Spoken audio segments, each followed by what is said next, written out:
बाबा खूप बोर होतंय, काहीतरी नवीन फ्रेश ऑर्डर करा ना. माझ्याकडे एक सरप्राईज आहे. स्वाद गोकुळचा आस्वाद परंपरेचा गोडवा नात्याचा गारवा आनंदाचा गोकुळ आईस्क्रीम सोबती प्रत्येक क्षणाचा गोकुळ आईस्क्रीम.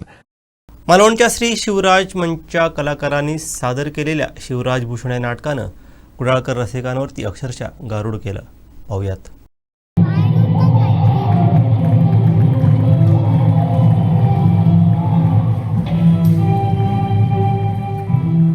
आणि राजे तिथून बाहेर पडले.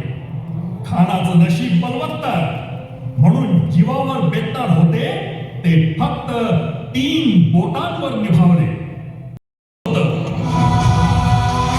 आज तुम्हाला लढावं लागेल स्वतःसाठी, स्वातंत्र्यासाठी.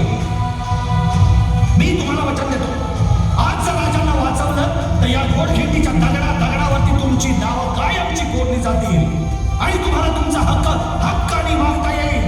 त्या हक्काचं नाव आहे स्वराज्य.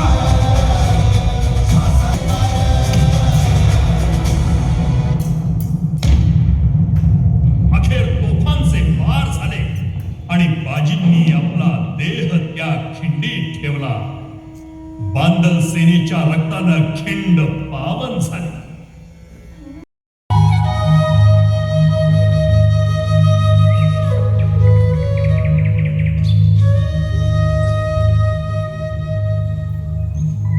हे पाहुणेकोण, महाराज, मी आपल्याला सांगणारच होतो. यमुना काठावरून आलेले हे पाहुणे आपल्या दर्शनासाठी आले आहेत. काय? यमुना काठवरून? श्रीमानजी, आपकी तारीफ. हे राजन, मैं एक सामान्य कवी हूँ. काय? आपण कवी आहात? तर मग कवीशी आपली एखादी कविता आम्हाला ऐकायला मिळेल का?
जंभासनावरती जसा इंद्र विजय मिळवतो, या वरती जसा पवन म्हणजे वारा विजय मिळवतो, या हरणांच्या कळपावरती जसा चित्ता, अंधारावरती जसे तेज, या सर्व क्षत्रियांवरती जसे परशुराम विजय मिळवतात आणि कंसाच्या छातीवर बसून त्याचा वध